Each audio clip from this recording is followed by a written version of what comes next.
Sunderland suffered their second defeat of the season before the international break, a 2-0 away loss at Old Trafford against Manchester United. It was the Black Cats' toughest match of the season so far and highlighted the challenges they will continue to face in the Premier League. In that game, Régis Le Bris made a tactical change early in the match after his side had already conceded twice. This did stem the tide in a game that threatened to get away from Sunderland further than it did following that change. This adaptability is something Le Bris has always seen as important whenever he has been asked about his tactics and his setup.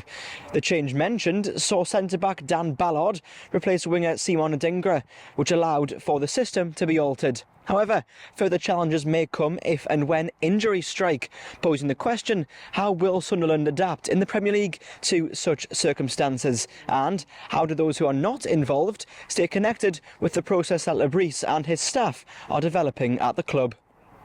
Yeah, it's tough because at that level, managing different positions, different tactical demands is not easy.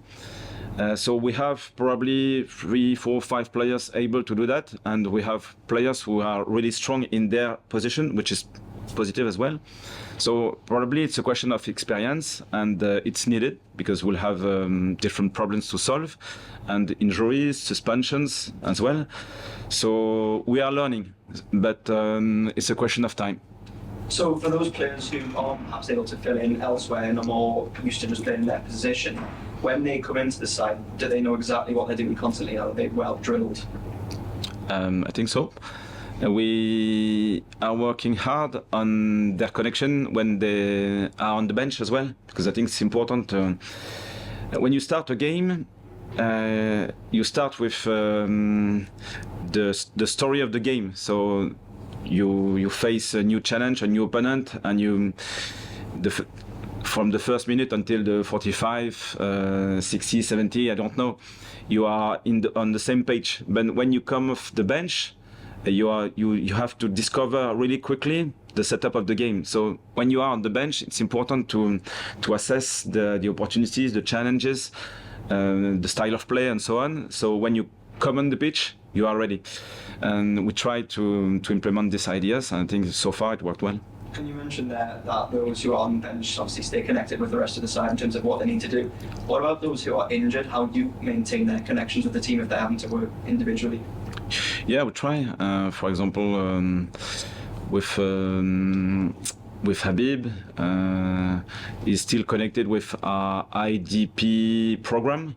So in that program, we try to keep him connected with the story of the journey of the squad, so he can learn from the experiences of his teammates and be ready when he will be fit again. I think we have to stay really consistent through positive or negative results, because we are a young squad, and we'll face tough challenges. I hope we won't lose too many games with 3, 4, 5 goals, because it's possible in that league, and we have to accept that challenge. So ups and downs are part of the process, and resilience, consistency is absolutely needed. These questions come given slight concerns over the fitness of Noah Siddiqui and Omar Alderete, who were reported to have picked up knocks over the international break, although Le Bris did make clear that both should be okay. That was very revealing from Régis Le Bris, highlighting how players remain connected with the team even when they are either injured or not being selected in the starting 11. Le Bris also admitted that some players in his squad are more able to be versatile and play out of position than others. Overall, it suggests that Le Bris knows that Sunderland are still evolving, and those with more experience will at times have to take on more responsibility this season as they try to stay in the top flight. Those who get injured will be able to stay connected with the team though, and that is perhaps the most important matter.